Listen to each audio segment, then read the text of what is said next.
Good day mga katatay rides, mga kabiyahe ni katatay. Meron dito yung update nila na mo 167th day left to submit driver requirements to keep taking orders. So, subukan nating i-update. Pero nagpasa na ako doon kay Lalamove nung ma-transfer ko yung nung ma-update ko yung driver license natin non-pro to pro. Kaya ito makikita nyo, ito yung non-pro ko. Ganyan. Ito yung professional, meron ng 4 wheels siya.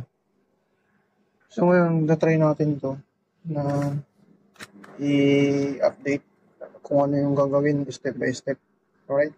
Try natin. Click natin. Kung ano yung lalabas. Driver license backup. Ano natin, picture natin. Total, legit naman kung ano natin. Using siya.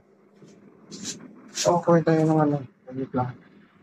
Sa ngayon, nalagay natin yung lisensya natin sa picture natin.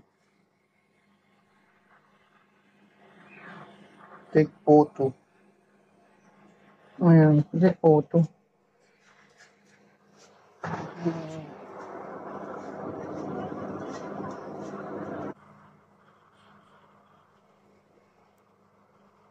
Picture natin kung anong lalabas. Take photo. Ayan. Ayan. Tinake photo natin.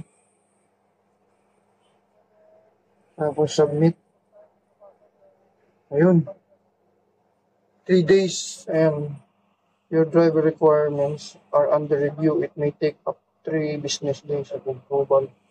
So, ibig sabihin, titingnan nila yan kung nakalagay dyan ay professional or non-pro. Yun yung purpose nun. Ngayon, malalaman natin after 3 days kung ano nga ba ang magiging review nila.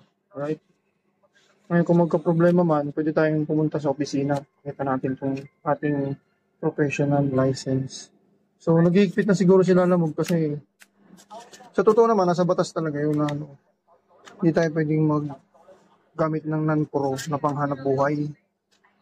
Kailangan professional kasi pang private lang yung non-pro eh. Hindi pwedeng gamitin panghanap buhay. Lalo kung nagmamaneho ka para sa tao, kailangan mo talaga ng professional. So, yun lang. So, update nyo na kung professional yung license nyo para huwag kayo magka-problema sa pag-take ng order kay Lalamove. Right? Good luck.